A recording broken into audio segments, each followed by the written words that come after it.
Sir आप mute हो sir.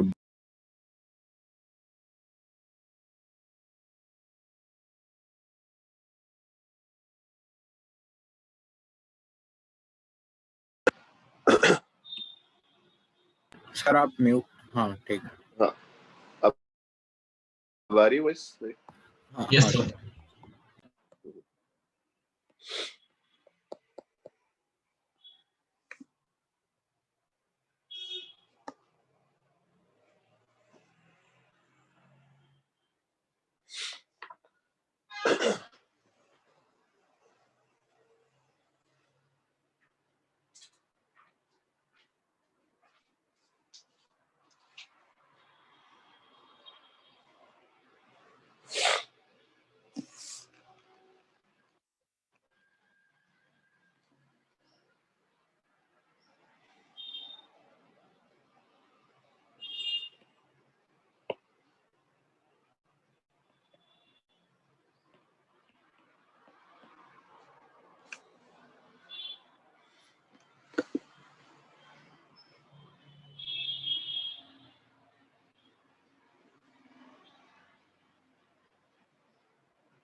तो लास्ट से बेटा जो हमने डिस्कशन किया था वो ट्रांसलेटिव काइनेटिक एनर्जी जो मॉलिक्यूल्स की आती है 3nRT/2 करके आती है ना।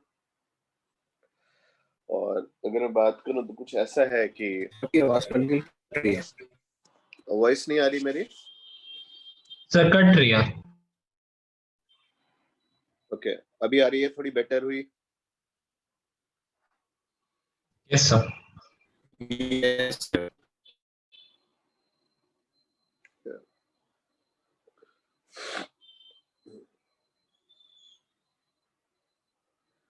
हेलो, अभी आ रही है voice? Yes sir. Yes sir. हाँ सर हाँ।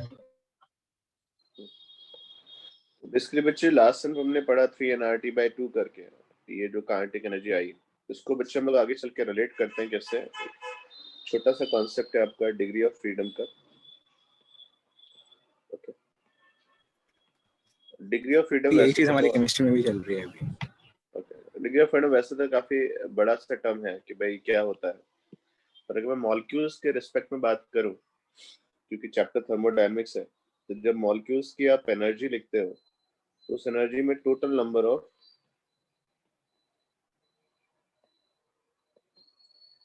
इंडिपेंडेंट एनर्जीज, जो उसके इंडिपेंडेंट एनर्जीज के टर्म आते हैं बच्चे, उसको हम लोग डिग्री ऑफ फ्रीडम बोलते हैं। क्लियर? जैसे अगर हमारे पास मॉलिक्यूल मानते हैं, जो हमारे पास गैस मॉलिक्यूल है वो मैंने मोनो एटॉमिक माना है ना, हीलियम जैसा कुछ हो गया। अब मोनो एटॉमिक मॉलिक्यूल ऐसे एक बॉल जैसा होगा। ये मॉलिक्यूल अगर मैं किसी बॉक्स में रखता हूँ तो ये इस बॉक्स के हिसाब से अगर देखें तो उसके 3 डायमेंशन जिसमें मूव कर सकता है, एक्स वाई एंड जेड। और इसके बाद 3 इंडिपेंडेंट काइनेटिक एनर्जीज होंगी, half mv(x², half mvy² and half mvz²। Okay, ये तीनों टर्म एक दूसरे से इंडिपेंडेंट है। तो आप बोल सकते हैं मोनोटॉमिक गैस का जो डिग्री ऑफ फ्रीडम होता है बेटा वो 3 आता है। क्लियर? काइनेमेटिक्स के जमाने से हमने पढ़ा है एक्स मोशन को वाई से, वाई को जेड से, कोई इनका आपस में कोई कोरिलेशन नहीं है। ऑल मोशंस आर इंडिपेंडेंट अगर वो एक दूसरे से म्यूचुअली परपेंडिकुलर है तो मोनोटॉमिक गैस के लेवल को पूछे डिग्री ऑफ फ्रीडम कितना होगा तो आप 3 बोलोगे। जब आप डायटोमिक गैस को डिस्कस करते हो तो डायटोमिक गैस अगर बात करो, आपने हाइड्रोजन की बात करी, तो हाइड्रोजन जैसे ऐसे सोच लो कि 2 मॉलिक्यूल्स, 2 एटम है, ऐसे बॉन्ड से कनेक्टेड है।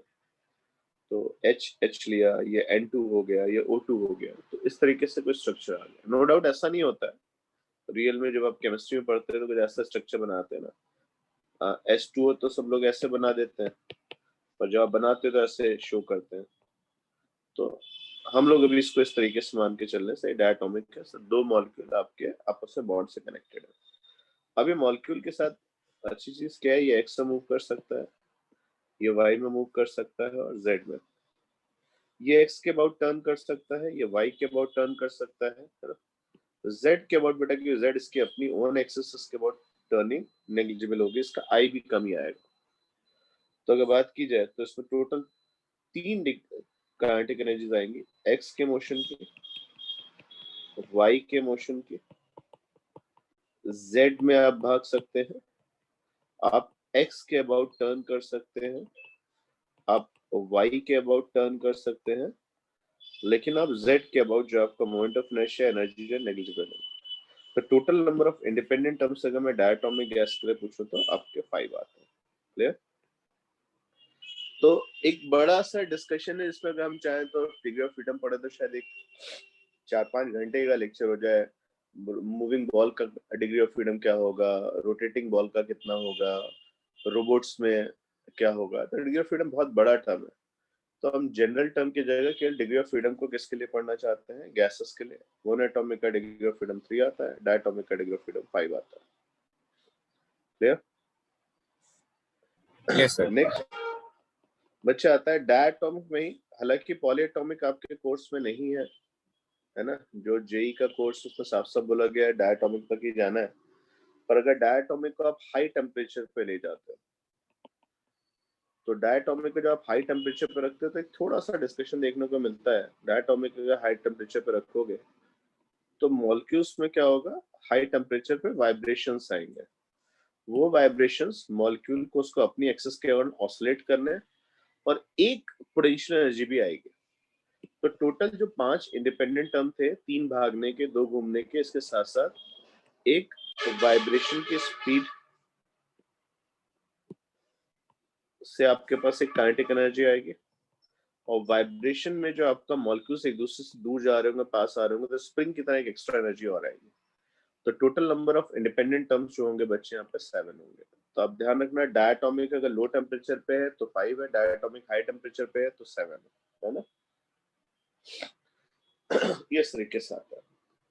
अब इसका बेनिफिट बेटा हमें कहाँ मिलता है, ये एक छोटा सा पॉइंट बोलते हैं law of equipartition of energy की अगर मैं बात करूं,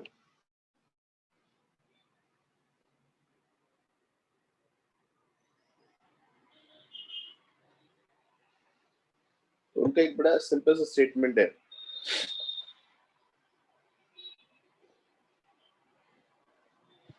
उसको मैं सिंपल से लिख देता हूं, लॉ ऑफ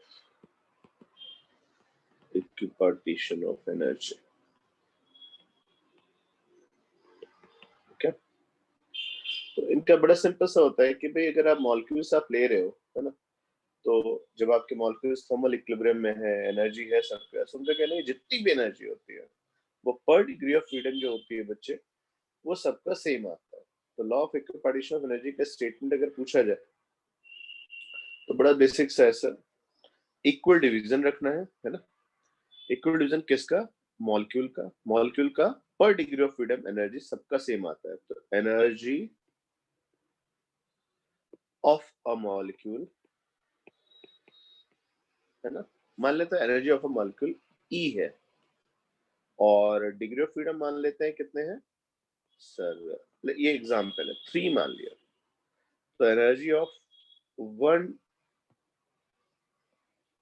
डिग्री, 1 डिग्री की एनर्जी कितनी होगी, आपका simple E/3। Energy equally divide होगी, जो ई एनर्जी है एक्स वाई और जेड में इक्वली डिवाइड होती है। अगर डिग्री ऑफ फ्रीडम 5 होते हैं तो ये E/5 आता है।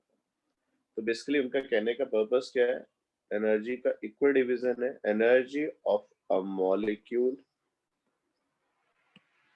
पर डिग्री ऑफ फ्रीडम, एक टर्म है। अब ये टर्म बच्चे क्या होता है, तो अच्छे से देखो, तो ये टर्म आता है टेम्परेचर पे डिपेंड करता है और बोल्ट्जमैन कांस्टेंट पे। तो आपकी वैल्यू बच्चे kT/2 आती है।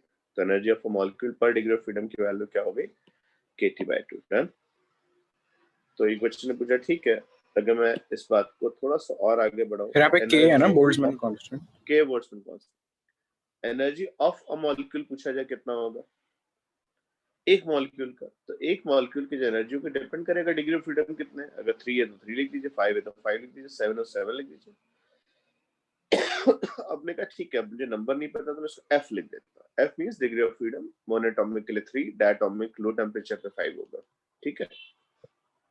एनर्जी ऑफ अ मोल अगर पूछा जाए, एक मोल की एनर्जी कितनी होगी, सबको क्लियर है बहुत अच्छे से, एफ kT/2 आपकी एक मॉलिक्यूल की है। एक मोल की तरफ जाओगे तो आपको एवोगैड्रो Na. नंबर के साथ, तो इसको आपने एन एवोगैड्रो से मल्टीप्लाई किया। अच्छा, energy of a mole, energy of a sample भी हो सकता है, एक सैंपल में कितनी एनर्जी हो सकती है वो तो डिपेंड करेगा ना कितने मोल्स हैं, 1 मोल 2 मोल 3 मोल, वो तो हम कैलकुलेट करेंगे। तो एनर्जी ऑफ अ सैंपल अगर पूछा तो NF/kT/2 आ गया। इसको आपने थोड़ा सा अच्छे से लिखा, NF/kT/2 into N एवोगैड्रो। सबको पता है बेटा डिग्री ऑफ फ्रीडम जो होता है वो R divide bye N Avogadro होता है, kT/2 into N एवोगैड्रो, है ना, जो आपका, सॉरी सर बोल्ट्जमैन कांस्टेंट होता है हाँ R बाय। हाँ बोल्ट्जमैन, बेटा इसको मैंने इधर लिख दिया, हाँ के वो को बाहर निकाल मैं दिया, थोड़ा ऐसा शॉक हो गया था कुछ देर के लिए। ना ऐसा नहीं होता, ऐसे शॉक होने की जरूरत नहीं। ठीक है ना, तो वैल्यू बच्चे किसके इक्वल हो गई, NF/RT/2। तो अगर आपके जो गैस मॉलिक्यूल की ये काइनेटिक एनर्जी है मॉलिक्यूल्स की, किस वजह से, due to their random motion, जो मॉलिक्यूल इधर उधर भागते रहते हैं, है ना, एक्स में वाई में घूमते भी रहते हैं, तो उनके जो रैंडम मोशन से काइनेटिक एनर्जी आती है उसको हम लोग क्या बोलते हैं बच्चे, NF/RT/2। क्लियर? तो Yes, एक sir. बच्चे ने पूछा सर, मेरे को एक सर पढ़ा रहे थे, वो बोल रहे थे सर गैस की इंटरनल एनर्जी बताइए। अब गैस की इंटरनल एनर्जी होती नहीं होती है, जैसे सोचो एक सिलेंडर है, हाई प्रेशर सिलेंडर है, और सिलेंडर के अंदर इतना ज्यादा प्रेशर हो सकता है कि बर्स्ट हो सकता है, इसका मतलब उसके अंदर कुछ एनर्जी है ना मॉलिक्यूल्स के पास, मॉलिक्यूल्स जाके सिलेंडर के वॉल्स पे जोर जोर से हिट कर रहे हैं और प्रेशर लगा रहे हैं। तो गैस के मॉलिक्यूल्स के पास जो अपनी ऊर्जा, हिंदी का वर्ड बड़ा अच्छा है इसका, इसको आंतरिक ऊर्जा बोलते हैं, इंटरनल, जो गैस के अंदर मॉलिक्यूल्स की एनर्जी है ना, वो basically kinetic energy due to random motion ही होती है। और अब आगे से आप काइनेटिक एनर्जी को क्या लिखेंगे, NF/RT/2। इंटरनल एनर्जी के लिए जो सिंबल बच्चे हम लोग यूज करते हैं वो U यूज करते हैं, तो उसके अकॉर्डिंग गैस के इंटरनल एनर्जी की वैल्यू किसके इक्वल हो गई, NF/RT/2। क्लियर? गैस की एनर्जी जो होगी वो डिपेंड करेगी किन फैक्टर्स पे, सर नंबर ऑफ मोल जो कि उसका सैंपल हुआ, उसके डिग्री ऑफ फ्रीडम पे डिपेंड करेगी, और नो डाउट अगर आपसे कोई पूछे कि भाई गैस को आप हीट अप करते हो तो क्या उसकी एनर्जी बढ़ेगी, ऑफ कोर्स अगर टेम्परेचर बढ़ेगा तो उसकी एनर्जी बढ़ेगी। अगर इसी के बेस पे बच्चे मैं आपसे पूछूं, ऑक्सीजन गैस है बच्चे, कहीं पे 64 ग्राम आपने गैस ली ना, 27 डिग्री सेंटीग्रेड टेम्परेचर था। गैस को अगर 27 डिग्री सेंटीग्रेड से गर्म करके बच्चे आप कितने पिलाते हो, 127 डिग्री सेंटीग्रेड पे, तो आपको पहले तो यू इनिशियल बताना है, जब गैस ठंडी थी तो टेम्परेचर एनर्जी कितनी थी, और जब गैस को थोड़ा गर्म कर दिया तो एनर्जी कितनी होगी। और इस प्रोसेस में आपने क्या गैस की एनर्जी को चेंज किया, जरा बताइए आंसर क्या आएगा।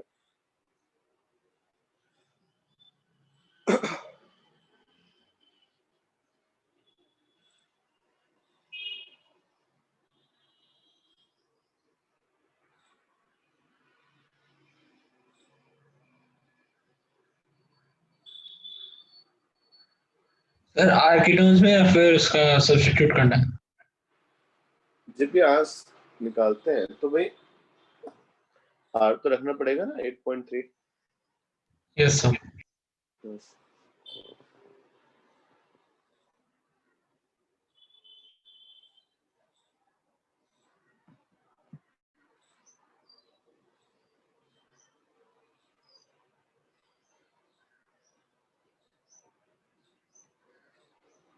Sir, initial energy is 124.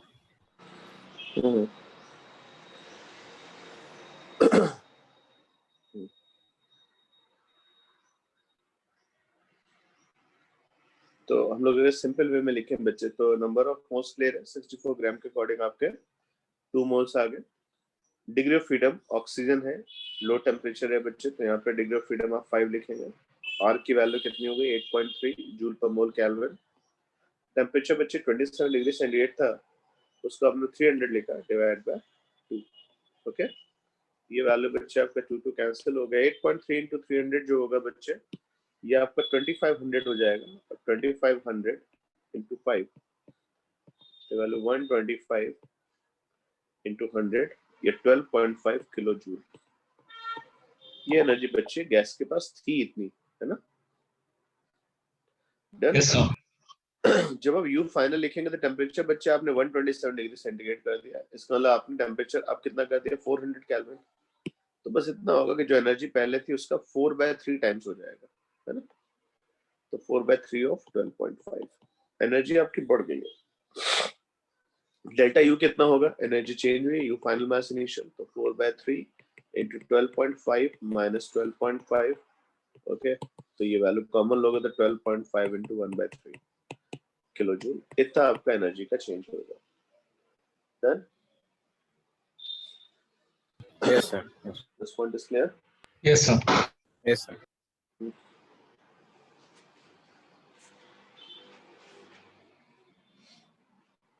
Next मेरा डिस्कशन आता है इसमें, आपसे छोटी सी बात करिए तो इंटरनल एनर्जी की बात हुई। नेक्स्ट बच्चे इसमें जब हम लोग गैसेस को लेके डिस्कशन करते हैं तो जो सबसे पहली चीज जो हमें यहाँ पे मिलती है, गैस की स्टेट को आप डिफाइन करते हैं, और स्टेट ऑफ अ गैस को पढ़ने के लिए हम लोग एक डायग्राम की हेल्प लेते हैं, उसको हम लोग इंडिकेटर डायग्राम बोलते हैं। ओके, नो डाउट हम लोग ना कोई कंटेनर यूज करने वाले ना हीट, हम लोग बस कॉपी पे सारा सब कुछ पढ़ रहे हैं ना। अब कॉपी पे सारा सब कुछ पढ़ रहे हो तो उसका कुछ रूल्स रेगुलेशन तो होंगे। स्टेट ऑफ अ गैस अगर कोई पूछे तो गैस की स्टेट को डिफाइन करने के लिए हम उसका प्रेशर हमें बताना होता है, किस कंटेनर में आपने उसे स्टोर किया है, क्या उसका टेम्परेचर है। ये एक तरीके से गैस की स्टेट को रिप्रेजेंट करता है। नो डाउट आप हीट अप करोगे तो टेम्परेचर प्रेशर बढ़ सकता है ना। गैस को एक्सपेंड करा दोगे तो वॉल्यूम बढ़ सकता है।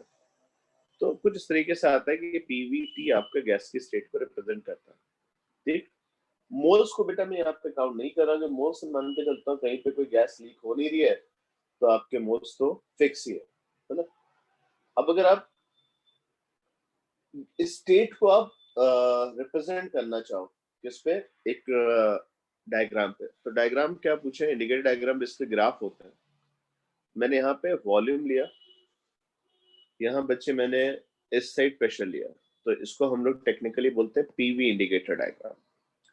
पीवी इंडिकेटर डायग्राम में अगर कोई मुझे बताए सर गैस की इनिशियल स्टेट 200 किलो पास्कल और 8 लीटर थी, ऐसे मैंने लिख दिया है ना।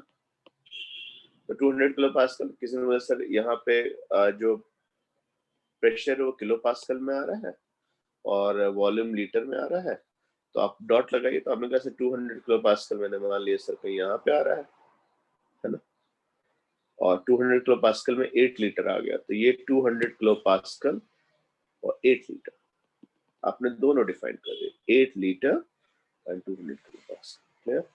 क्या प्रेशर वॉल्यूम डिफाइन हो चुके हैं। दोस्तों तीसरी चीज तो आपने बताई नहीं, ऑब्वियसली आपको नंबर ऑफ मोल्स पता है, तो क्या टेम्परेचर की वैल्यू सॉल्व कर पाओगे पीवी डिवाइड बाय एनआर से। Yes, sir. Yes. तो इंडिकेटर डायग्राम पे रखा गया एक डॉट क्या सेल्फ सफिशिएंट है गैस की स्टेट को डिफाइन करने में। यस, क्योंकि Yes, sir.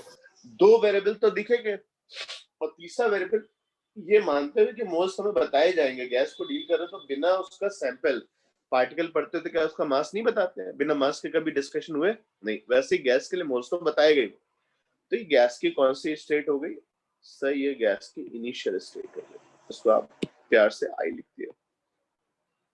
थोड़ी देर बाद गैस को आपने बिल्कुल कायदे से गरम वरम करके अच्छे से, है ना, कुछ ऐसी स्टेट पे ले आया था। सर इस समय क्या हो गया था सर, आपका जो प्रेशर था वो 1000 किलो पास्कल हो चुका था सर, वॉल्यूम जो था आपका लगभग 30 लीटर के आसपास हो चुका था। अब ये जो दो नई स्टेट है ये फाइनल स्टेट आ गई।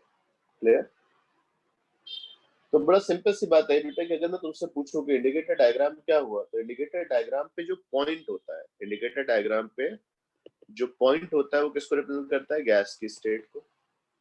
लेकिन अगर मैं तुमसे पूछूं कि मुझे यहाँ से यहाँ तक जाना है, तो कई सारी स्टेट्स को क्रॉस करते हुए जाओगे ना, तो एक कर्व बनेगा। जो कर्व आएगा वो किसको रिप्रेजेंट करता है? A curve on indicator diagram represent the process followed by the gas. उसमें कौन सा प्रोसेस फॉलो किया है? क्लियर? तो जितने भी लोकस आ रहे हैं सारे बीच में सबको ज्वाइन करते करते गए, तो आपको क्या मिल जाता है बच्चे? यहाँ पे कर्व किसको रिप्रेजेंट करता है? प्रोसेस। अब एक सिंपल सी बात करूं, दो पॉइंट्स के बीच में कितने प्रोसेस पॉसिबल है? सर ऐसे जाइए, ऐसे चले जाइए। सर पहले आपने गैस को क्या करा? वॉल्यूम फिक्स रख के प्रेशर बढ़ाया, फिर प्रेशर बढ़ के वॉल्यूम बढ़ा दिया। सर अच्छा ऐसे चले जाए तो? मैंने कहा भाई तेरी मर्जी, इंडिकेटर डायग्राम में तेरा क्या जा रहा है ना, तुझे हीटर लगाना, कुछ चलाना, बस कॉपी उठानी, पेन उठानी, बन गया। असल से मैं ऐसे घूमता झूमता जानता चला जाऊं, चले। पर एक बात पक्की है, जब तुम एक स्टेट से दूसरे स्टेट में जाओगे तो कुछ ऐसे प्रोसेस होंगे, जो कुछ ऐसी चीजें होंगी जो पाथ डिपेंडेंट होंगे, ठीक है ना, और कुछ कैसे होंगे? State dependent. जैसे बच्चे, मैं एक छोटी सी बात आपसे पूछूं, बहुत छोटी सी बात, क्या डेल्टा यू सारे पाथ के लिए सेम होगा, डिफरेंट होगा? डेल्टा यू तो सेम होगा क्योंकि फाइनल और इनिशियल सेम है। हाँ, यस तो सर, डेल्टा वो U path one U two U three independent है। लिखोगे तो जो चेंज इन एनर्जी होता है बच्चे, ये स्टेट डिपेंडेंट होता है डेल्टा यू, और ये सेम फॉर ऑल पाथ आएगा, ठीक है ना, क्योंकि तुम्हें केवल किससे फर्क पड़ता है? Final minus initial. तो delta U equal to U final minus initial. Yes sir, yes. Clear है पॉइंट बेटा? ये तो स्टेट ऑफ गैस बेटा मैंने आपको बताया, इंडिकेटर डायग्राम बताया। स्टेट वेरिएबल भी बोला जाता है, एनर्जी को बच्चों लोग स्टेट वेरिएबल बोलते हैं। बाकी अगर हम लोग आगे बढ़ेंगे तो हमें और भी चीजें मिलेंगी, पर ये स्टेट और प्रोसेस का कॉन्सेप्ट क्लियर है? Yes sir. फिर एक बच्चे Yes, जैसे इंडिकेटर डायग्राम और भी हो सकते हैं क्या बेटा? इंडिकेटर डायग्राम दो वेरिएबल्स को पकड़ के बना दीजिए। आपने पीवी पढ़ा तो पीटी भी हो सकता है, आपने पीटी पढ़ा है ना, तो उसके साथ वीटी भी हो सकता है, तो पीटी हो सकता है, वीटी हो सकता है, पीवी हो सकता है। क्लियर? डन? Yes sir.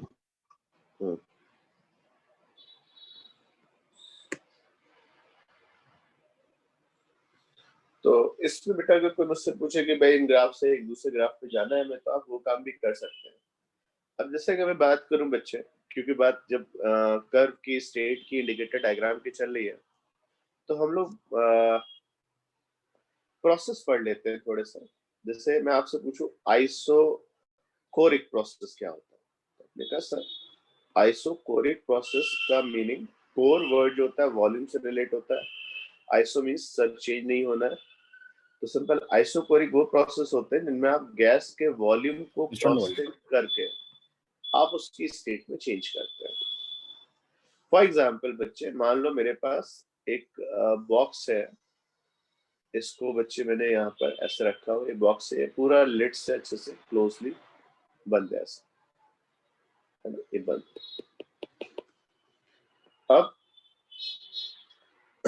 अब मैं क्या करूं बच्चे इसमें कि सब अच्छे से इसको बिल्कुल ब्लॉक कर दिया है, इसके अंदर एक हीटर लगाता हूँ और इस हीटर से उसको हीट देता रहता हूँ। तुम बिल्कुल माइक्रोस्कोपिक लेवल पे सोचो क्या होगा जब तुम उसे हीट दे रहे होगे, तो उससे टेम्परेचर बढ़ रहा होगा, टेम्परेचर से मॉलिक्यूल्स की स्पीड बढ़ रही होगी, मॉलिक्यूल्स की स्पीड अगर बढ़ रही होगी तो फिर वो जाके दीवार को जोर जोर से हिट कर रहे होंगे, उससे प्रेशर बढ़ रहा होगा। लेकिन सब कुछ होने के बावजूद जो नहीं बदल सकता है वो ये है कि जिस बाउंड्री के अंदर आप गैस को एनालाइज कर रहे हैं, बाउंड्री फिक्स है, वॉल्यूम कांस्टेंट है ना। क्लियर? यस सर, वो हमेशा वही रहेगा। तो आइसोकोरिक प्रोसेस बच्चे को पूछे आप पीवी ग्राफ शो करिए, तो जो आप ये हीटिंग का काम कर रहे हैं उसको पीवी ग्राफ पे शो करिए, तो क्या बोलोगे सर? P V. तो आपने कहा कि सर यहाँ पे पहले कुछ वॉल्यूम था, गैस को गर्म कर दिया, नो डाउट आपका प्रेशर चेंज हुआ, पर वॉल्यूम में कोई चेंज नहीं हुआ है, गैस गर्म हुई है। हाँ, तो आपको कैसे यहाँ पे गैस का वॉल्यूम तो फिक्स है, तो प्रेशर इसका बच्चे पहले लो प्रेशर था और फिर आपका बढ़ के हाई प्रेशर हो गया। क्लियर? Yes sir. इनका सर वीटी में क्या होगा?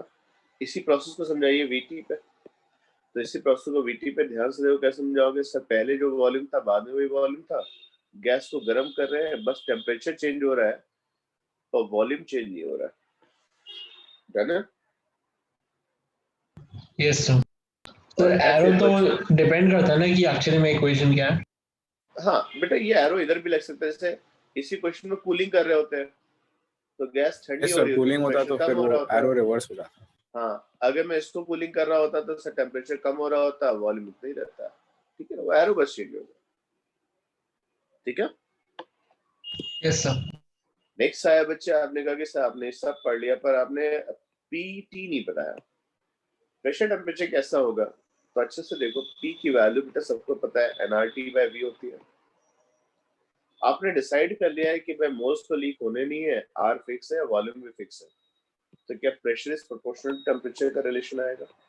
यस, तो प्रेशर इज प्रोपोर्शनल टेम्परेचर का रिलेशन आ रहा है, इसका मतलब बच्चे क्या होगा, आपका ग्राफ कुछ ऐसा बनेगा। दो ग्राफ, नो डाउट यहाँ पे ओरिजिन से पास करना इससे अलाउ, मतलब क्योंकि जीरो टेम्परेचर भी नहीं हो सकता, जीरो प्रेशर भी नहीं हो सकता, तो ऐसे कुछ होगा।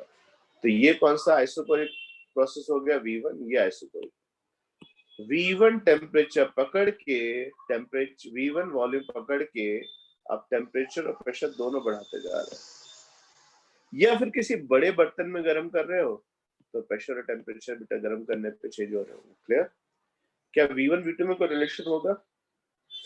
Yes sir. ध्यान से देखो बच्चे, P इज प्रोपोर्शनल T की मैथमेटिक्स के हिसाब से ये स्लोप हुआ, और स्लोप किस पे डिपेंड कर रहा है, इनवर्स ऑफ द वॉल्यूम। जो इन दोनों लाइंस का स्लोप है उसको ध्यान से देखो तो क्या बोलोगे, जिसका स्लोप ज्यादा होगा, जिसका स्लोप कम होगा उसका वॉल्यूम ज्यादा होगा, जो ज्यादा झुकी हुई लाइन है उसका वॉल्यूम ज्यादा होना चाहिए। तो V1 ग्रेटर देन V2 आ गया। सर ये तो हम direct pressure volume inverse relation है, मतलब ऐसे। हाँ हाँ, कैसे भी करो बेटा। क्लियर? आइसोकोरिक प्रोसेस क्लियर है? Yes sir, yes. तो आइसोकोरिक में ये हुआ, फिर आपने कहा चलो ठीक है, आइसोकोरिक के बाद आगे बात करें आइसोथर्मल।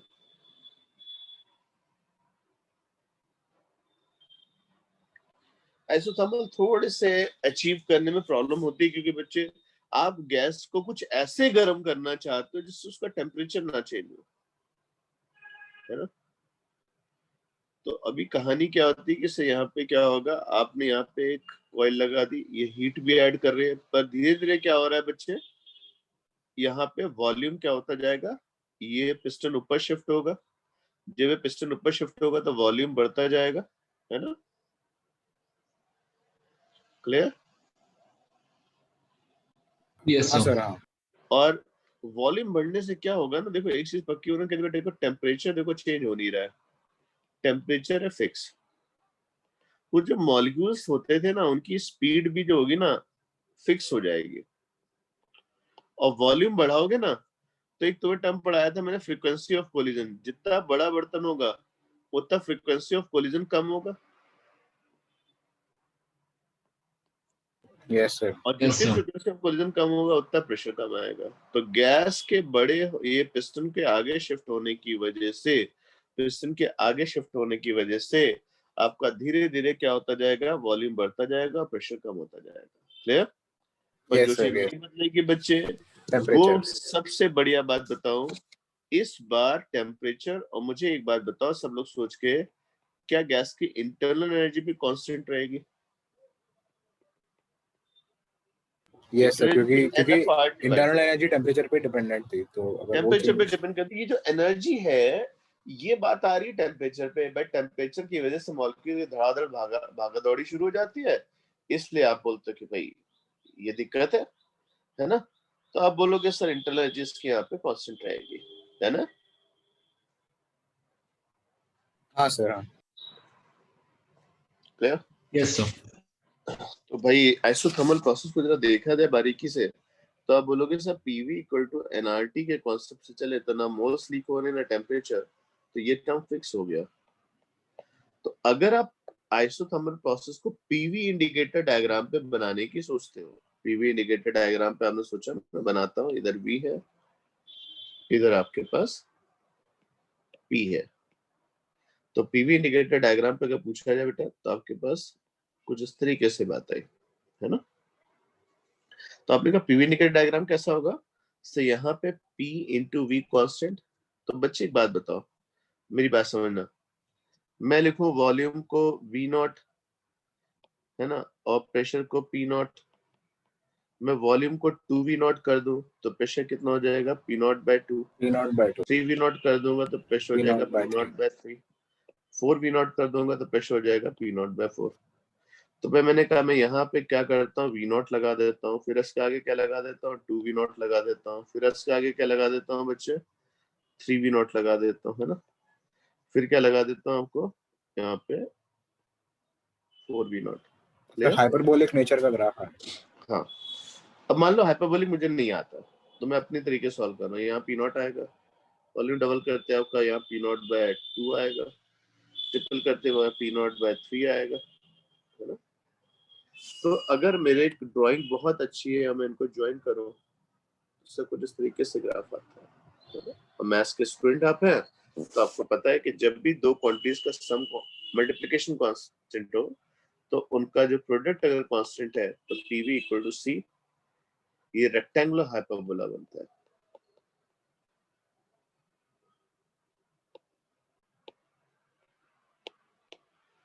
क्लियर? हमने कहा ठीक है एक बार और अच्छे से ड्राइंग बना के दिखाओ बच्चे। ये आपके पास V आ गया, इधर बेटा आपके पास P आ गया, और आपने कहा सर ठीक है हम ग्राफ बनाते हैं अच्छा से। तो ग्राफ आपने शो किया इस तरीके से,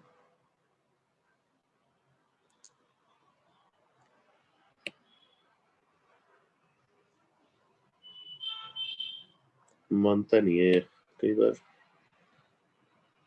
क्योंकि मैं इतना धीरे धीरे हाथ लेके आ रहा तो भी नहीं मानेगा। अब मान लिया, ठीक है। Yes sir. ये ग्राफ, अब इस पे लाइन पे चलोगे तो आपको अगर टेम्परेचर तो फिक्स है, क्या एक ही आइसोथर्मल का हो सकता है? नहीं सर, बहुत सारे आइसोथर्मल का हो सकता है। एक आइसोथर्मल का बच्चा आपने और बनाया इस तरीके से,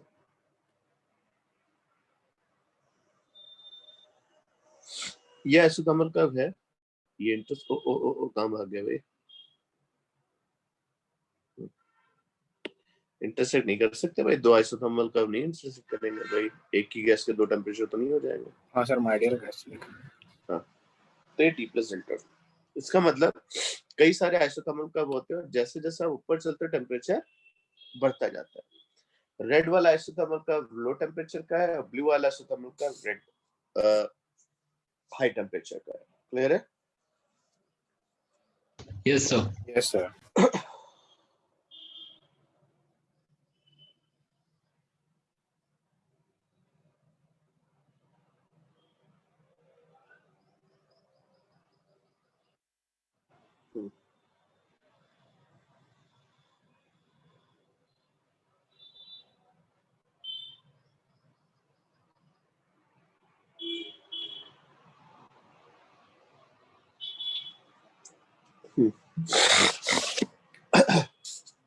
ये पॉइंट क्लियर है बेटा?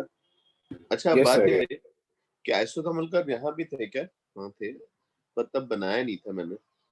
ये देखो, ये एक आइसोथर्मल कर्व यहाँ से पास कर रहा होगा और एक आइसोथर्मल कर्व यहाँ से। तो जब तुम गैस को गर्म कर रहे थे तो देखो प्रेशर बढ़ता दिख रहा था, वॉल्यूम फिक्स दिख रहा था, अब क्या टेम्परेचर भी बढ़ता दिख रहा है, नहीं दिख रहा है? हाँ सर। क्लियर? ये क्लियर है पॉइंट बेटा? हमने आइसोटोपिक डिस्कस किया, आइसोथर्मल डिस्कस किया। अब बात आती है आइसोबैरिक की। आइसोबैरिक जो है बेटा कैसा होता है, तो आप हमेशा ध्यान रखो आइसोबैरिक में क्या करना है, गैस को ऐसे गर्म करना है कि उसका प्रेशर फिक्स रहना चाहिए, प्रेशर में चेंजेस नहीं आने चाहिए।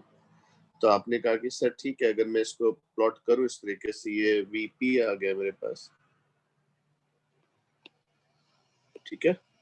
तो आप गैस को ऐसे गर्म करोगे उसका प्रेशर चेंज नहीं होना चाहिए, नो डाउट वॉल्यूम चेंज हो रहा है, यस। अब देखो तुम्हें आइसोथर्मल का साफ साफ दिख रहा होगा, दिख रहा है? एक स्टेट से पास कर रहा है, तो गैस के लिए बताना क्या हो रहा है, वॉल्यूम भी बढ़ रहा है और टेम्परेचर भी बढ़ रहा है। फिर चलिए भाई बात आई, अच्छा एक चीज और है, आइसोबैरिक में मैंने क्या किया भाई, पीवी बनाया, पीटी भी बना देते हैं। पीटी में क्या होगा, फिर से ही बात होगी, सब प्रेशर क्या होगा, फिक्स रहेगा, और आप गर्म कर रहे हैं तो टेम्परेचर बढ़ता जा रहा है, बिल्कुल सेम डिस्कशन चल रहा है, बस फर्क क्या है, यहाँ लीटर आ रहा होगा, यहाँ डिग्री सेंटीग्रेड आ रहा होगा। क्लियर? आइसोबैरिक अगर ऐसा है तो आइसोबैरिक बताना बेटा वीटी पे कैसा होगा। अगर मैं वीटी इंडिकेटर डायग्राम पिक करूं, मैंने इंडिकेटर डायग्राम जो पिक किया वो कौन सा लिया, वीटी लिया, इधर टी लिया और इधर वी लिया। Straight line passing through origin. Yes तो ये भी straight line passing through origin होगा, क्योंकि वॉल्यूम इज प्रोपोर्शनल टेम्परेचर होगा, वॉल्यूम इज प्रोपोर्शनल टेम्परेचर के हिसाब से अगर देखें तो सीधा सा डिस्कशन बेटा ये आपका ऐसे, बस ये यहाँ से नहीं, ओरिजिन नहीं होता, बाकी तो सब है ना। दो आइसो बारीक कर्व है ये वाला पी रहा होगा और ये वाला P plus delta P. Clear? Yes sir. तो आइसोबैरिक बेटा यहाँ पे भी आ सकता था क्या, जो देखिए भाई आइसोबैरिक यहाँ पे आ सकता था क्या, देखो ये आया ना। तो गैस का प्रेशर बेटा बताओ बढ़ता दिख रहा है नहीं दिख रहा है, गैस को गर्म कर रहा है, टेम्परेचर भी बढ़ रहा है और प्रेशर भी बढ़ रहा है, देखो प्रेशर यहाँ भी बढ़ता दिख रहा है और यहाँ भी बढ़ता दिख रहा है। क्लियर? Yes sir.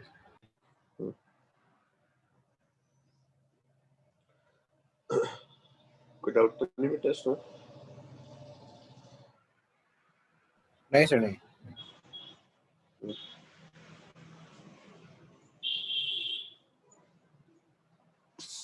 चलिए तो इंडिकेटर डायग्राम बेटा, अच्छा कितने कर्व हो सकते हैं, तो मैथ्स के हिसाब से पूछे कर्व तो बेटा जितने बना दो उतने हो सकते हैं। तो भाई हमने बहुत लिमिटेड ही नॉलेज ली आइसोबैरिक, आइसोथर्मल, आइसोकोरिक, हम इसको एनहांस करेंगे आगे चल के एडियाबैटिक और पॉलीट्रॉपिक पढ़ने के लिए, पर अभी थोड़ा सा हमें एक बार रुकना पड़ेगा, है ना। अब जो डिस्कशन आता है, मैं एक छोटी सी बात करूं बेटा, मैं आपको यहाँ पे एक सिलेंडर दिया आपको, यहाँ पर ये सिलेंडर आपने बच्चे ऐसे शो किया, ठीक, सिलेंडर का ये एंड आ गया, यहाँ पे बच्चे आपने हीटर लगा दिया। क्लियर? अब यहाँ हीटर लगाते हैं बच्चे, यहाँ पे आपने एक पिस्टन रखा, ये पिस्टन बच्चे फ्री टू मूव था, यहाँ पे रुकेगा नहीं, ये आपका आगे पीछे जा सकता है, ठीक है। ओके, अब मुझे बताओ तुम गैस को एनर्जी किस फॉर्म में दे रहे हो, गैस को एनर्जी फॉर्म में जा रही हो कि बच्चे ये जो हीटर का फिलामेंट होगा ये बहुत गर्म होगा और गैस को कुछ एनर्जी दे रहा होगा बाय टेम्परेचर डिफरेंस। तो गैस में जो टेम्परेचर डिफरेंस एनर्जी जा रही होगी उसको क्या बोलते हैं, ऑनेस्टली बताइए, जो टेम्परेचर डिफरेंस से एनर्जी का फ्लो होता है उसे क्या बोलते हैं? हीट। हीट आ गया। तो ये जो एक एनर्जी आएगी वो आपने दी बच्चे। अच्छा ऐसा नहीं है कि भाई ये गैस के अंदर देखा जाए कि भाई ये अकेला है भाई, ऐसा गैस के अंदर बहुत बड़ा एक मॉलिक्यूल्स का ग्रुप था, है ना, और सब मॉलिक्यूल्स किसका वेट कर रहे थे, अरे बाहर से कुछ ऊर्जा आएगी तो अपने भी मजे हो जाएंगे। सर इनके मजे कैसे हो जाएंगे सर, ये सब इधर उधर रैंडमली भाग रहे होंगे। तो क्या आपको लगता है आपके हीट देने की वजह से इनकी स्पीड में कुछ फर्क पड़ सकता है? क्योंकि टेम्परेचर का तो कॉन्सेप्ट ही एनर्जी है ना, आप एनर्जी उसको दे रहे हो। यस सर, उनके स्पीड में फर्क आ जाएगा और वो पिस्टन पुश कर लेंगे, है ना सर। हाँ नहीं, पहली बात क्या उनके पास कुछ एनर्जी बढ़ेगी?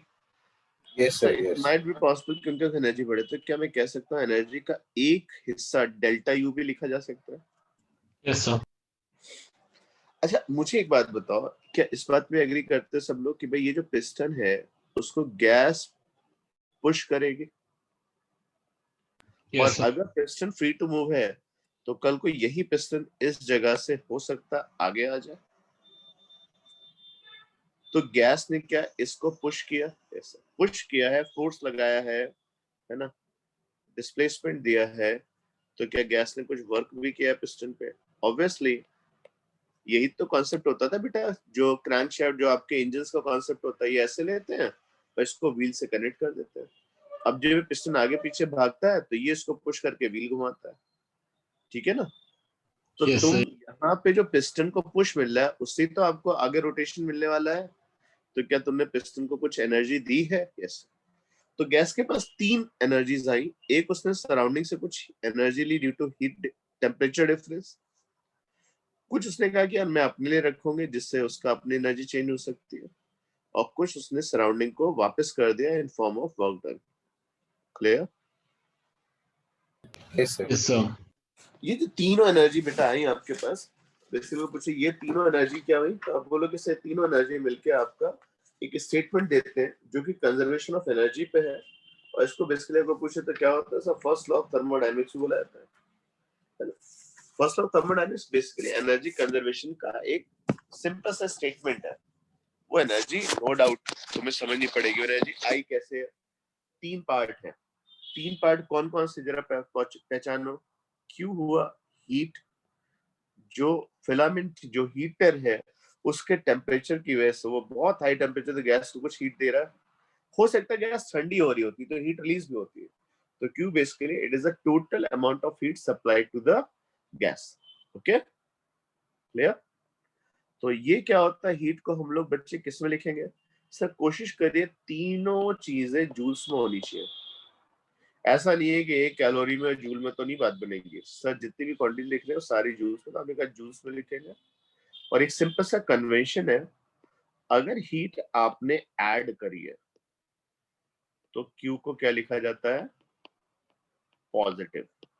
अगर हीट ऐड करी है तो क्या लिखा जाता है, Q positive. Done? Sir, added to the system, है ना? हाँ, added to the system, added to the gas, क्योंकि हमें गैस के बारे में बात करनी है ना। Added to the gas, system में वर्ड यूज कर सकते हो, और सिंपल ज्यादा टफ वर्ड ना यूज करते गैस। सही, heat added to the gas का मतलब बिल्कुल सिंपल सा, अगर जो हीटर है, जो हीट का सोर्स अगर वो हाई टेम्परेचर पे है और गैस थोड़ी ठंडी है तो उसमें हीट जाएगी, तो वो हीट अब्सॉर्ब करेगी गैस और क्यू पॉजिटिव होगा। पर अगर हीट आपने एक्सट्रैक्ट करी है, extracted from gas,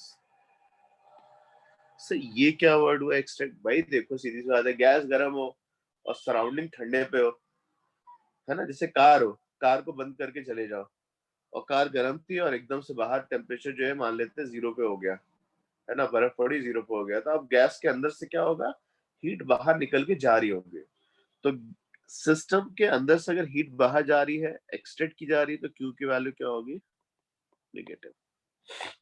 clear? Yes, sir. Yes sir. Next बच्चे डिस्कशन आता है डेल्टा यू का। डेल्टा यू तो सबको साफ साफ पता है भाई, ये चीज जो है फंक्शन ऑफ टेम्परेचर है, उसे खुद दुनिया में किसी चीज से मतलब नहीं, क्या हो रहा है, हीट आ रही है जा रही है, वो कहेगी बस सिंपल हिंदी में बात करेगी, अगर मैं ठंडी हो रही हूँ, मेरा टेम्परेचर कम हो रहा है, तो भाई मेरा डेल्टा यू नेगेटिव होगा, एनर्जी कम हो रही होगी, तो U as a function of temperature लिखा जाता है। इसको भी हम लोग जूल्स में मेजर करेंगे, है ना। और सिंपल सी बात है, अगर टेम्परेचर बढ़ेगा तो डेल्टा यू पॉजिटिव होगा, टेम्परेचर घटेगा तो डेल्टा यू नेगेटिव होगा। इसमें दिमाग नहीं लगाना है, सिंपल मैथमेटिक्स से चलना है। क्लियर? Yes, sir.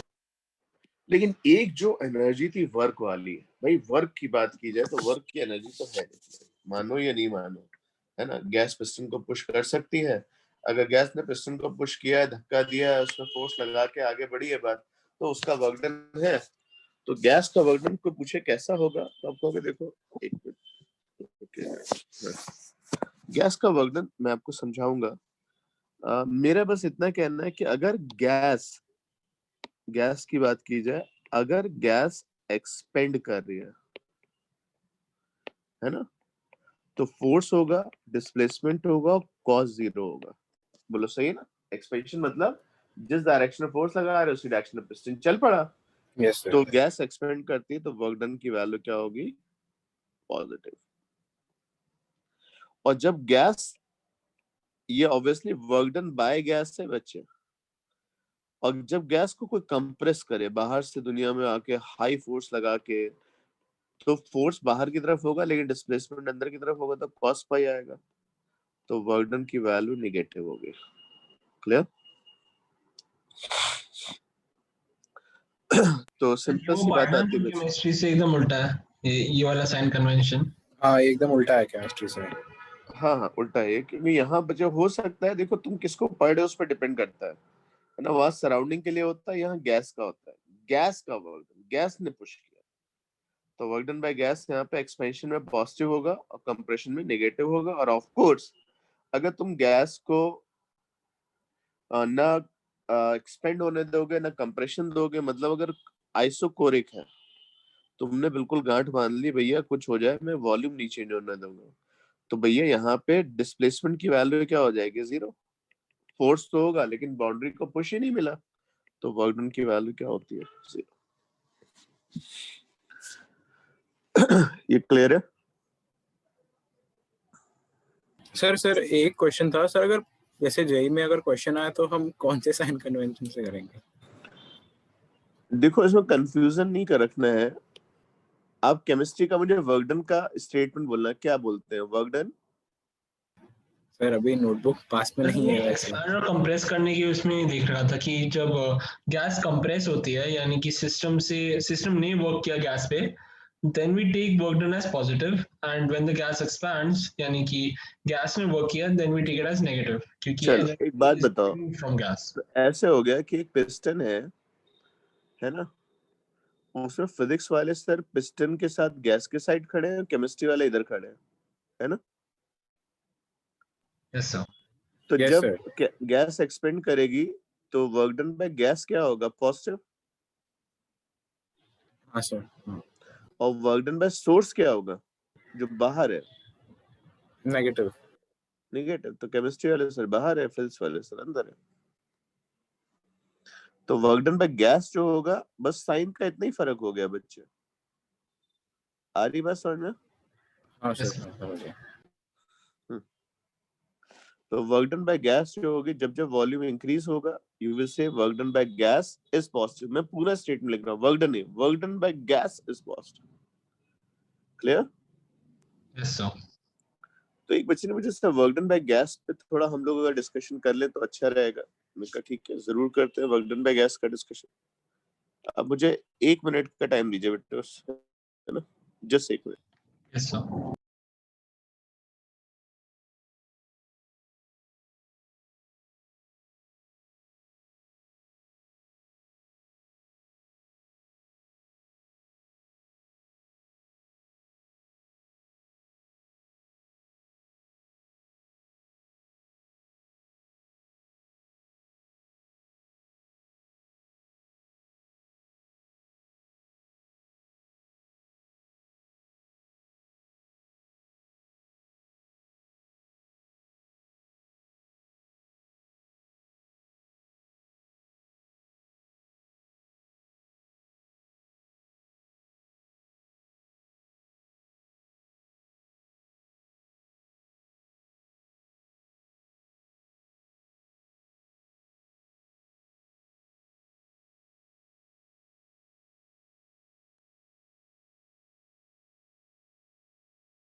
तो वर्किंग में गैस की वेक्टर का बात करें तो हीट का तो क्लियर है आपको, डेल्टा यू भी क्लियर है।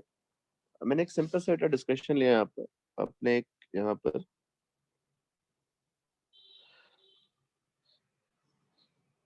से सिलेंडर ड्रॉ किया,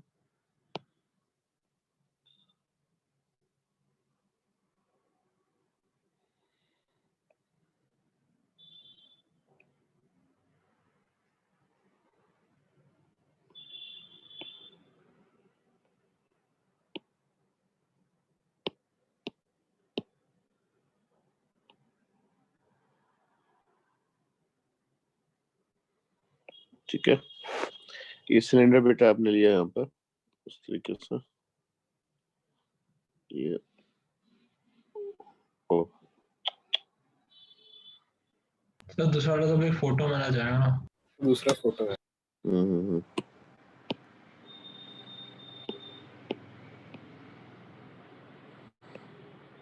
इसको छोटा कर देता हूँ, इतना छोटा कि दिखे ना। फिर से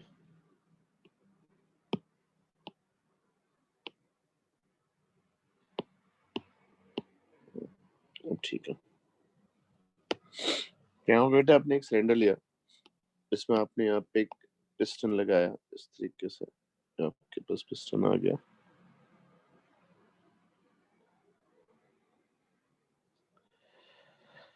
अब पिस्टन की बात की जाए बेटा, देखो अच्छे से दो चीजों को तुम्हें बहुत अच्छे से समझना पड़ेगा कि जो गैस का प्रेशर है वो एक अलग चीज है ना। ऊपर से एटमॉस्फेयर है, उसका एक प्रेशर है, और अगर मैं पिस्टन का कुछ मास मान लूं तो चलो ठीक है, इसका एक वेट भी होगा। क्लियर? आपने यहाँ पे एक हीटर लगा रखा था, ये हीटर बेटा सिस्टम में एनर्जी ऐड करता, उसकी वजह से ये जो पिस्टन था थोड़ा सा ऊपर शिफ्ट कर जाता है ना, इस तरीके से इस पोजीशन में आ गया। क्लियर? पिस्टन का एरिया बच्चे मैंने ए मान लिया, पिस्टन ऊपर कितना शिफ्ट किया है तो बच्चे मैंने इसको सिंपल सा छोटा सा डिस्प्लेसमेंट है, उसे प्यार से dx लिख दिया। क्लियर? अब मैं आपसे पूछूं क्वेश्चन में क्या गैस ने कुछ वर्क किया है, तो आपके दिमाग में जो परिभाषा है वो एफ डॉट डी आर की है, और जो बिल्कुल सिंपल सही है हमेशा। अब दो चीजें पक्की है यहाँ पे कि F D R cos zero आया है क्योंकि गैस ने फोर्स किधर लगाया होगा, perpendicular to the surface upward और डिस्प्लेसमेंट। और जो एफ होगा वो डिपेंड करेगा बच्चे गैस का pressure into area of piston into D R. Clear? Technically अगर मैं ए डी आर पूछूं तो क्या होगा, क्या आपको लगता है वॉल्यूम। बच्चे यहाँ पे जो एक एक्स्ट्रा वॉल्यूम आपने ऐड किया है ना, आपने जब पिस्टन को आगे धक्का दिया तो क्या इतना वॉल्यूम एक्स्ट्रा ऐड कर दिया? हाँ सर, पहले वॉल्यूम वी नॉट था, अब वी नॉट से थोड़ा ज्यादा वी नॉट प्लस डीवी है, तो जो एक्स्ट्रा वॉल्यूम है ए डी आर, इसी को तो डीवी लिखोगे ना, ए डी आर की जगह डीवी लिख दीजिए, तो पी गैस इंटू डीवी आ गया। क्लियर? तो अब आपको बात समझनी पड़ेगी मैं किसकी बात कर रहा हूँ, गैस का प्रेशर का, तो वर्क डन बाय गैस में आपका एक्सपेंशन में पॉजिटिव वर्क आएगा, तो टोटल वर्क डन कितना होगा, इस तरह के छोटे छोटे सारे वर्क डन को ऐड करेंगे और पी गैस डीवी के साथ लिमिट क्या रखेंगे, V initial to V final. Clear? तो गैस ने कितना वर्क किया होगा ये बच्चे आप सॉल्व कर सकते हैं सिंपली इंटीग्रेशन से, P gas dV V initial to V final. Done? अब सब लोग को पता है कि ये ट्रिक तो भाई है अपने पास, कोई दूसरी ट्रिक भी हो सकती है क्या? एक बड़ी बढ़िया से ट्रिक है, जहां इंटीग्रेशन आता है वहां पे एरिया भी आ जाता है, क्योंकि हमने थोड़ी देर पहले पीवी इंडिकेटर डायग्राम पढ़ा, तो पीवी इंडिकेटर डायग्राम में कोई मुझसे बोले कि सर ये मेरी स्टेट है और ये एक स्टेट है, मैं ऐसे यहां से आता हूँ। क्लियर? तो अगर मैं बीच में एक स्ट्रिप सोचूं, मेरी बात समझना अच्छे से, अगर मैं एक स्ट्रिप यहाँ पे सोचूं तो स्ट्रिप के बारे में देखा जाए, बच्चे क्या बोलोगे?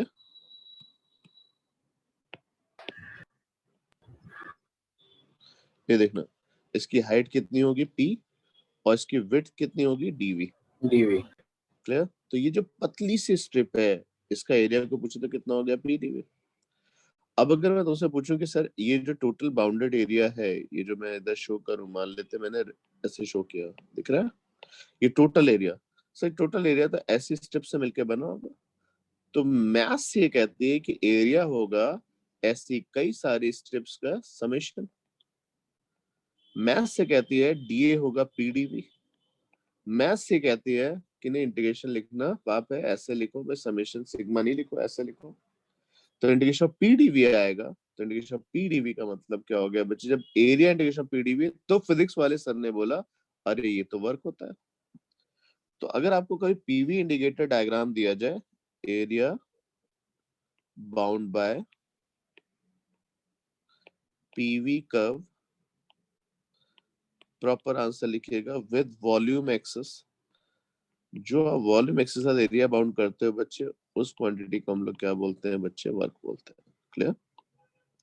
तो दो तरीके से आप आंसर निकाल सकते हैं, इधर you can solve it by integration, या फिर आप वर्क से एरिया से सॉल्व कर दिए, डिपेंड करता है क्या दिया उन्होंने बेटा, है ना?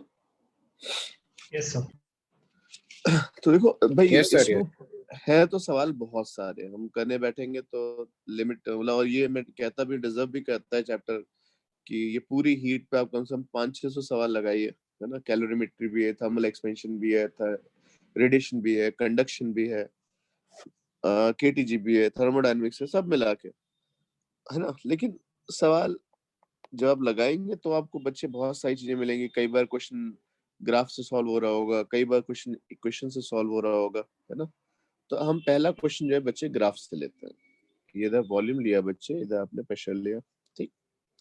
गैस से स्टेट पे थी और यहाँ से स्टेट पे आती है, इस तरीके से ये आपका प्रोसेस आ गया, ठीक है? अब पता लगा किसने बताया से गैस का इनिशियल प्रेशर कितना था, सब प्रेशर हमने किलो पास्कल में मेजर किया है ना? थोड़ा सा नीचे ले आओ यहाँ तक, है ना? चला सब पहले प्रेशर कितना था, 200 किलो पास्कल था। फिर आपने गैस को गर्म किया तो आपने प्रेशर के दिया 400 किलो पास्कल, है ना? पहले वॉल्यूम बच्चा आपको दिया गया था सर, यहाँ पे कितना था सर, 800 सीसी था। और अब वॉल्यूम बच्चा आपको दे दिया गया सर कितना है, 1200 सीसी है। क्लियर? अगर आप इस स्टेट में यहाँ से जाते हैं तो क्वेश्चन बेटा से बहुत छोटी छोटी बातें पूछी गई थी। गैस आपको हीलियम बता दी गई है, तो बताइए इस प्रोसेस में आपका वर्क डन कितना होगा, डेल्टा यू कितना होगा। और अगर ये दो चीजें पता है तो ऑब्वियसली आपने कितनी हीट ऐड करी होगी इस प्रोसेस में आप बता सकते हो।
तो वर्क डन 120 kilojoules.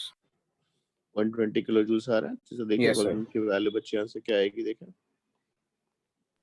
तो वर्क डन हमने लिखा सिंपल सा, क्यों ग्राफ सिंपल सा ही है। ये आपका ट्रेपेजियम बन रहा है और इसकी शेप बच्चे आप पता है, तो आप यहाँ पे एरिया सिंपली सॉल्व कर सकते थे। Half sum of parallel side 200 plus 400, okay, into gap between them, उनके बीच का गैप बच्चे 800 1200 के बीच का गैप 400 आ गया। हाँ थोड़ा ध्यान रखिए, किलो पास्कल का 10⁻³ आएगा।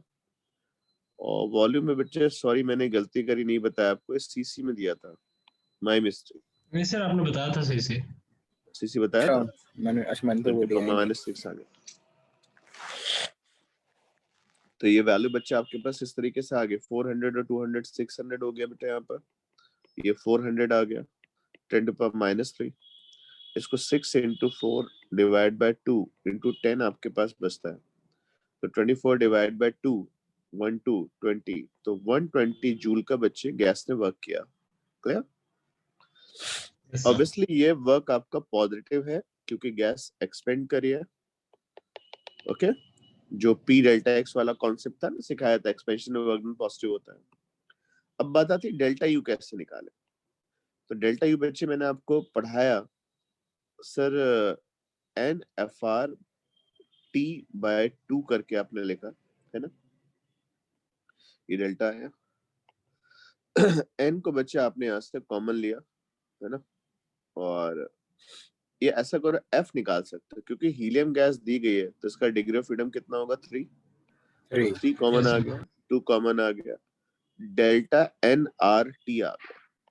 डेल्टा एन आर टी बच्चे बात समझो, एन आर टी होता पी पीवी, तो ये P final V final minus P initial V initial भी तो लिख सकते थे ना।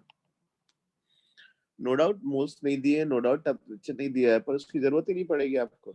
तो वैल्यू फिर बोले P final V final minus P initial V initial.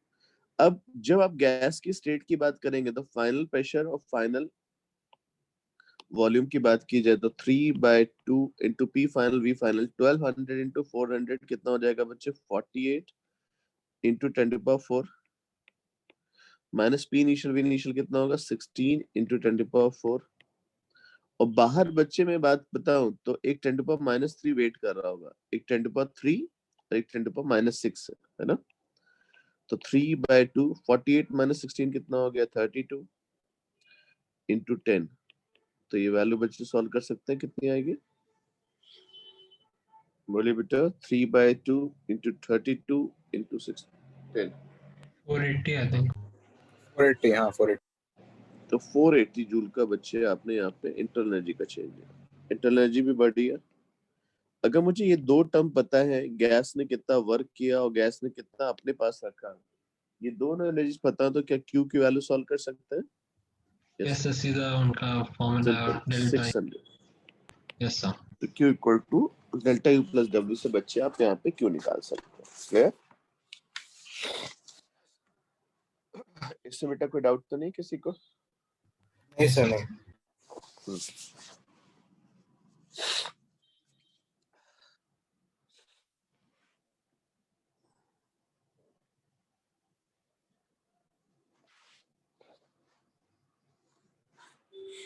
तो इससे बच्चे नेक्स्ट डिस्कशन आता है। अब Q equal delta U plus W हमने पढ़ा, इसमें कॉन्सेप्ट आता है बेटा मोलर स्पेसिफिक हीट का। जब आप गैस को हीट करते हो तो आपको स्पेसिफिक हीट डिफाइन करनी पड़ती है।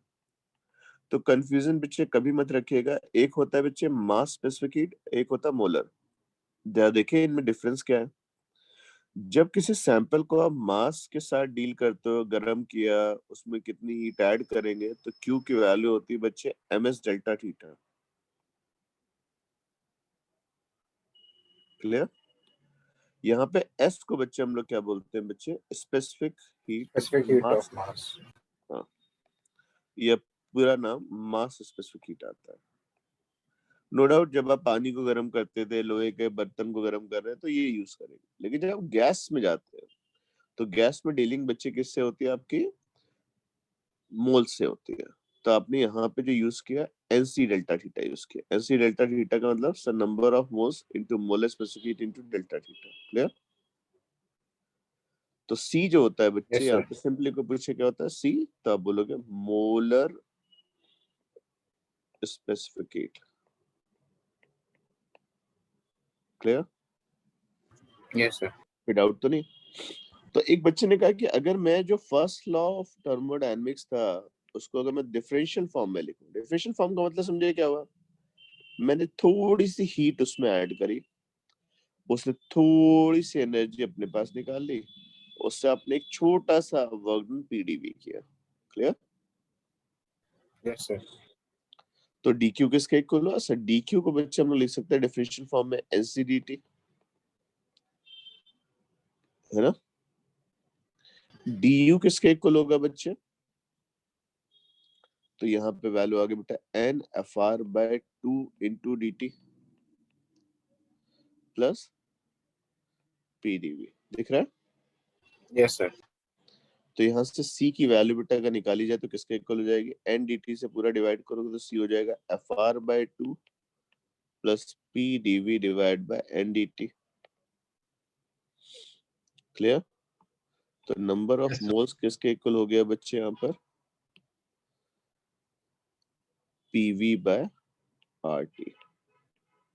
क्लियर? तो सी का बड़ा प्यारा आंसर आता है। जो गैस की मोलर स्पेसिफिक हीट होती है वो F R by 2 into R dV by V divided by dt by T. Fractional change in volume divided by fractional change in temperature.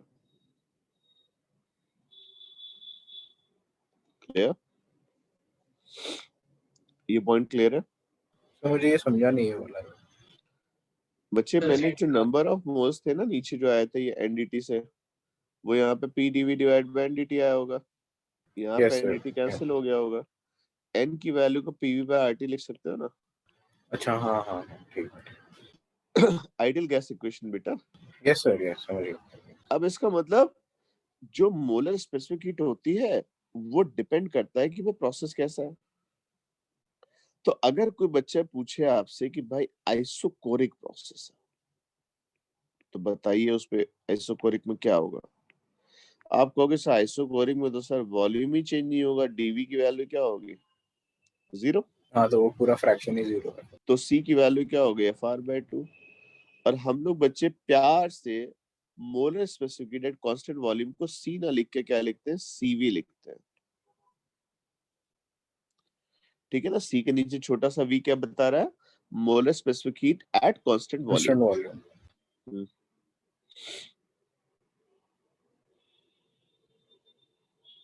Clear? Yes sir.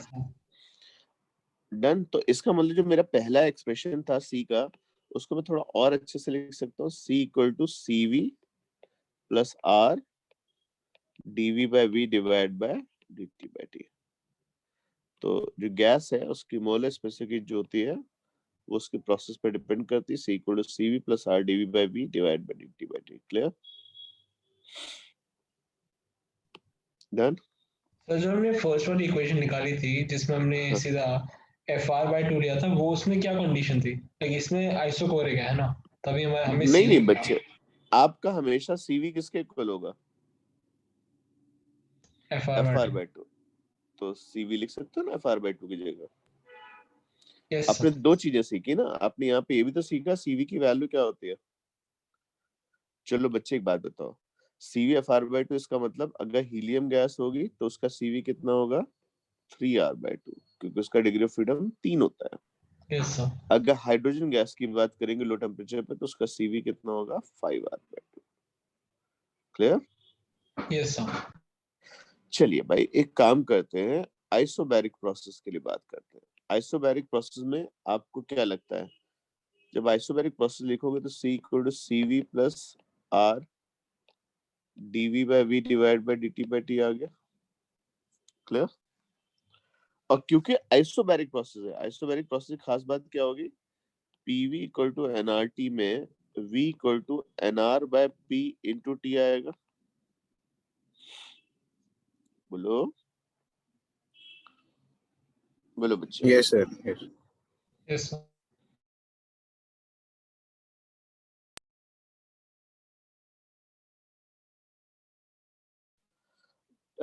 Temperature change होगा, volume change होगा, लेकिन pressure change नहीं होना। अब एक काम करो, सब मैथ्स के बढ़िया स्टूडेंट हो, इसको log V equal to log C plus log T लिख सकते हो।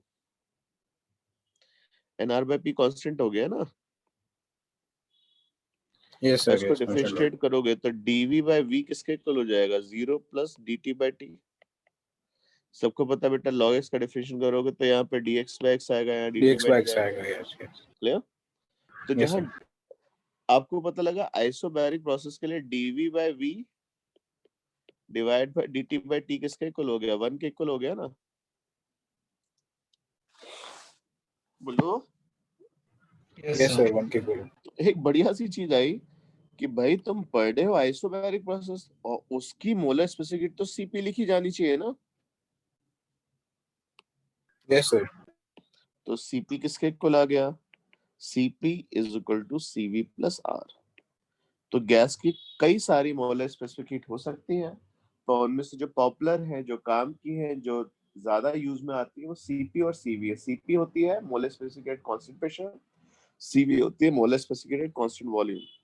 Okay yes sir.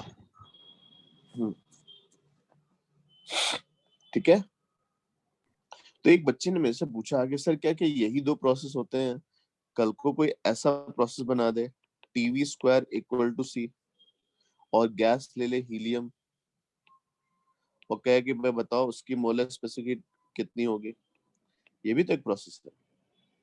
तो बताइए बच्चे, मैंने सी का फॉर्मूला क्या सिखाया, CV plus R DV by V divide by dT by T, सिखाया ना। Yes sir. यस अब सर। सीवी तो पक्का हो गया क्योंकि हीलियम गैस है, तो सीवी 3r/2 होगा।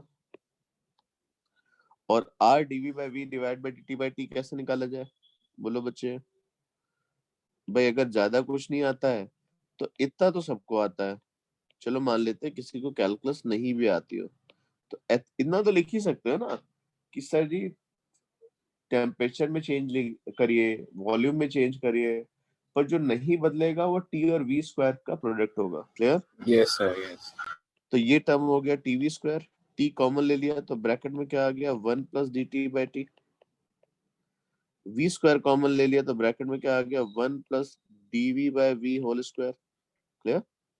कुछ कैंसिल होगा, टीवी स्क्वायर कैंसिल हो गया ना, तो लेफ्ट साइड पे क्या बचा, 1 + dt/t इंटू 1 + 2 dv/v। याद आ रहा है। Yes sir. यस। तो बाइनोमियल्स ऐसा लिखो और इसको और सुंदर बना के लिखो, 1 + dt/t प्लस 2 dv/v और dt/t इंटू 2 dv/v जो होगा फ्रैक्शनल चेंज है उसको 0 लिख दो। क्लियर। Yes sir. यस तो सर। क्या यहाँ से dv/v -2 = dt/t आया। तो dv/v डिवाइड बाय dt/t की वैल्यू किसके इक्वल हो गई, -1/2। क्लियर। तो यस c सर। की वैल्यू कितनी आ गई, 3r/2 प्लस r, यहाँ पे कितना आ जाएगा -1/2, तो -r/2 तो r।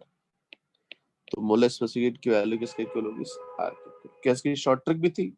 Yes sir, TV square equal to C था, तो सबको पता है बच्चे, यहाँ पर लॉग लेके डिफरेंशिएट करते तो भी ये रिलेशन आता। क्लियर। Yes sir. यस। चले इसका आंसर बताइएगा, मैं होप कर रहा हूँ भाई सब बताएंगे इसका आंसर। या अपने बच्चे यहाँ पे ऑक्सीजन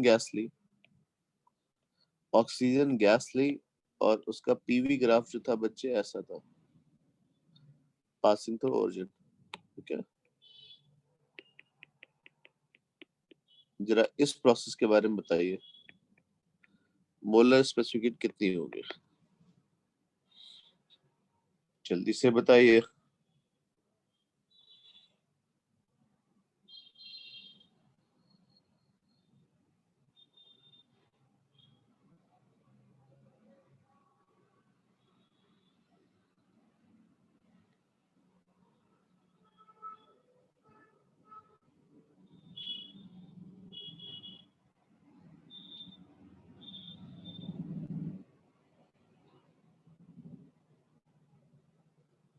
तो यहाँ P/V कांस्टेंट है, तो उसके हिसाब से मैं चेक करना पड़ेगा कि कौन सा आइसो है। आंसर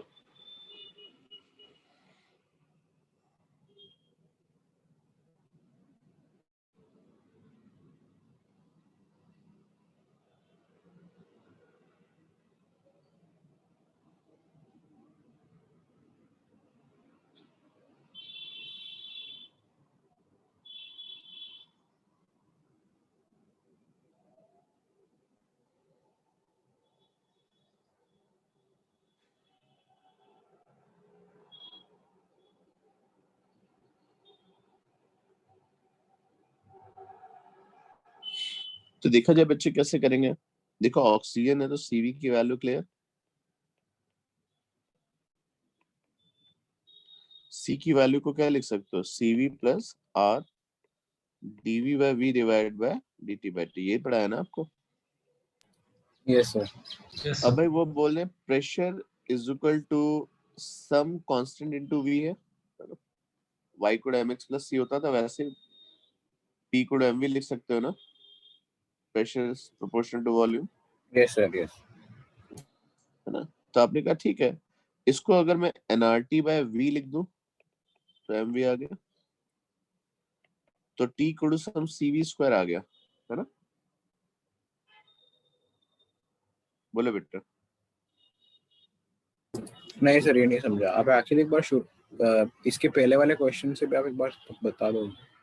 बेटा P को nRT by V लिख दिया, और नंबर ऑफ मोल्स तो लीक होने नहीं, R फिक्स है, और M जो स्लोप था वो फिक्स है, तो V उस साइड शिफ्ट करोगे T equal to some constant to V square नहीं हो जाएगा। हाँ हाँ सर। वो कांस्टेंट लिख दिया ना बच्चों ने उसे। अच्छा आपने m अपॉन nr को कांस्टेंट कर दिया ना। अच्छा हाँ ठीक वो है तो ठीक है ठीक कांस्टेंट, वो तो चेंज नहीं होगा ना। है। Yes sir yes sir.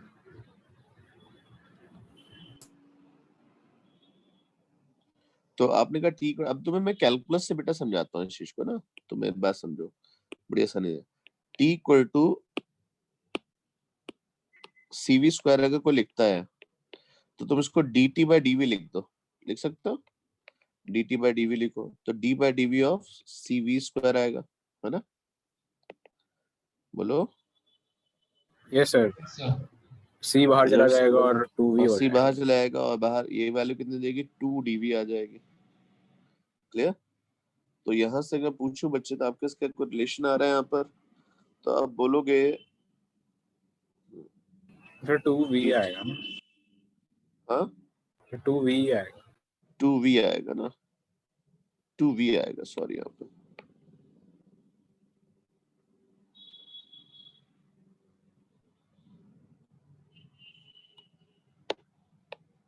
एक मिनट रुकिए,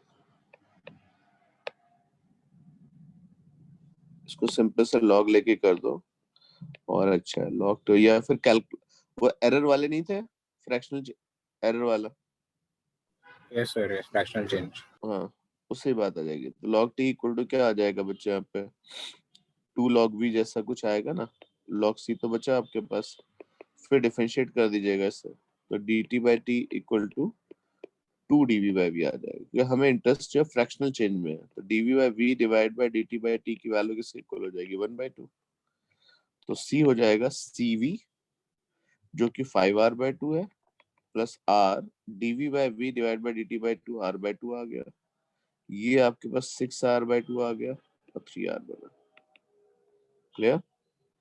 तो मोलर Sir, स्पेसिफिक की वैल्यू, हाँ बेटा।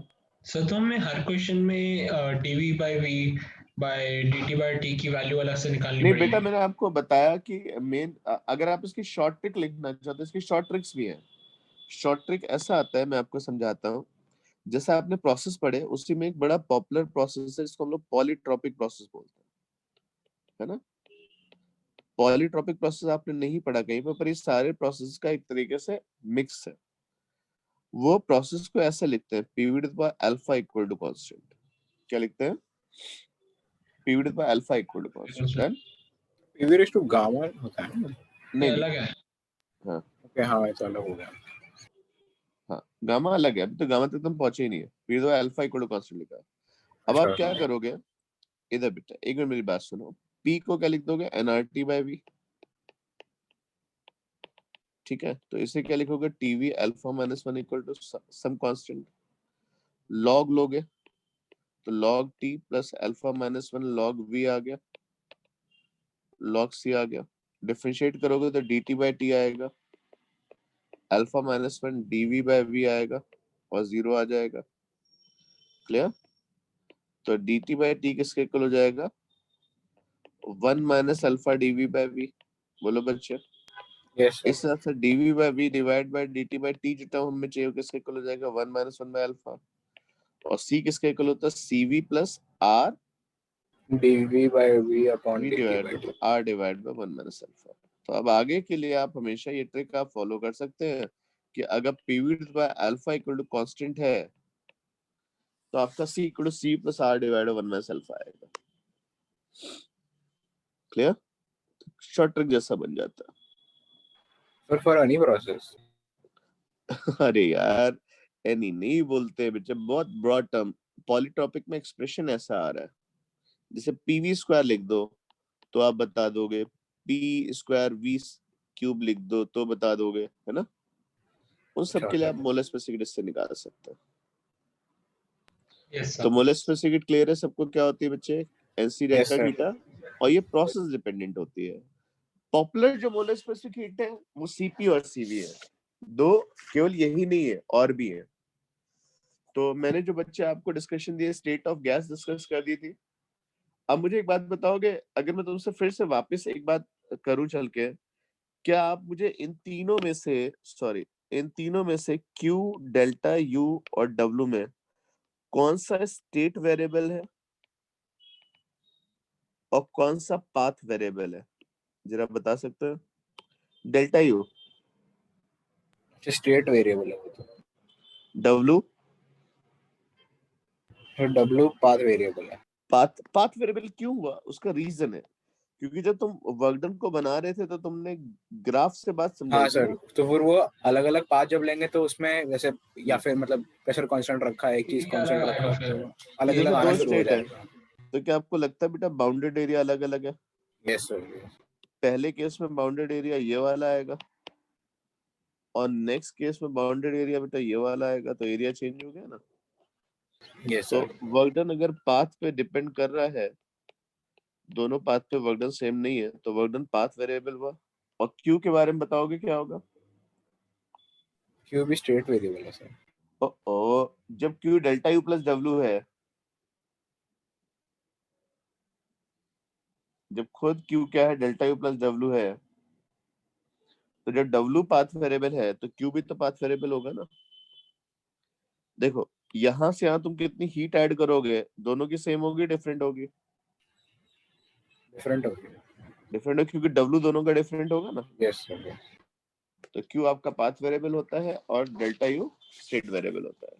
ओके, हाँ सर ठीक है। ये पॉइंट क्लियर है बेटा? Yes sir. Yes. Yes, sir. Next discussion आता है बेटा इसमें आपके पास कि हम जब प्रोसेस की बात करते हैं बेटा, तो आज तो नहीं कवर हो पाएगा ये, ऑलमोस्ट ये लास्ट टॉपिक ये बच्चे आपका 11th का। अब मैं प्रोसेस को डिस्कस करना, तो एक बार मैं लिस्ट दे रहा हूँ। हमें आइसोबैरिक प्रोसेस की एनर्जी एनालिसिस करनी होगी, है ना?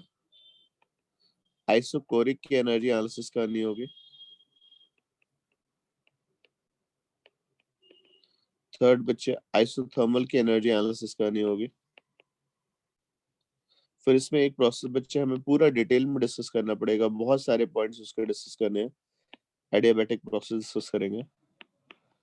फिर कई स्टेप्स इन्वॉल्व होते हैं, तो साइक्लिक प्रोसेस आता है, और साइक्लिक प्रोसेस के बाद हमें उसकी एफिशिएंसी डिस्कस करनी होती है। ठीक है?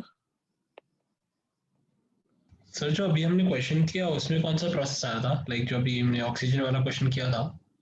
वो तो बेटा कोई जरूरत है, सारे प्रोसेस हमने पढ़े हैं। मैंने आपको कर्व समझा दी ना, क्या आपने मैथ्स में सारे कर्व पढ़ लिए? नहीं सर, मुझे लगा कि वो कर्व इन तीनों में से तो कहीं पे नहीं आता नहीं होगा, बारीक नहीं कोरिक था मन में। नहीं नहीं। ठीक है, तो आज के लिए हम लोग इसमें इतना ही रखते हैं। किसी बच्चे का कोई डाउट हो तो मुझे बता दे भाई। सर आपको जो क्वेश्चन था, अब एक बार वो क्वेश्चन समझा दो सर, और मुझे वो dv by v upon dt by d थोड़ा सा कंफ्यूजन लग रहा है। ये वाला नहीं सर, जहाँ पे आपने शुरू किया था उससे, वो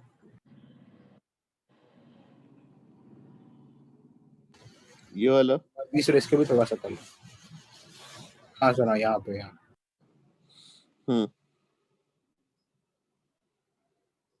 सर इसमें मुझे ये समझ में नहीं आया सर, आइसोकोरिक और आइसोबारिक जो था वो। बेटा जब आइसोकोरिक होगा तो वॉल्यूम का चेंज जीरो, यस सर, तो ये टर्म खत्म हो गया, यस सर, तो सी FR/2 हो गया। हाँ सर, और सी क्योंकि कोरिक का है तो V लिखना पड़ेगा, तो CV equal to 3R/2 FR/2 आ जाएगा। जब आप आइसोबैरिक में जाएंगे तो ये फ्रैक्शन जो है 1 हो जाएगा, तो सर CP सर वो 1 0। क्यों हुआ, 1 क्यों हुआ? अब बेटा नीचे देखिए, ये लिखा हुआ है log V equal to log C log T आ रहा है, V equal to NR/P into T लिखा है ना, हाँ सर, हाँ, तो NR/PC हो गया, तो log C का डिफिनेशन क्या हो जाएगा, 0 हो जाएगा। हाँ जी, हाँ ठीक है, और log T का डिफिनेशन करोगे dt/t, log V का dV/V, तो dV/V divide by dt/t equal to 1 आ गया। सर। उसके बाद जो क्वेश्चन था सर, वो एक बार फिर से समझा दो। अब आप भी थोड़ा एफर्ट करिएगा उससे ना, कर लोगे बच्चे, उसमें कुछ है ही नहीं यार। तुमने एरर के जमाने में नहीं पढ़ा है कि जब पावर आती थी तो dV/V dt/t plus 2 dV/V equal to 0 आ जाएगा। नहीं सर, ये तो सर आप हाँ, सर जो अभी आपने बोला वो तो याद नहीं है, एरर वाला जो आप कह रहे हो। तो मैंने कैलकुलस से ही बेटा समझा दिया। देखो, आप इसे कैलकुलस से कर दो, TV² इक्वल टू C है तो डिफरेंशिएट कर दो, लॉग लेकर डिफरेंशिएट करो, तो log T plus 2 log V आएगा, तो dt/t plus 2 dV/V equal to 0 हो जाएगा।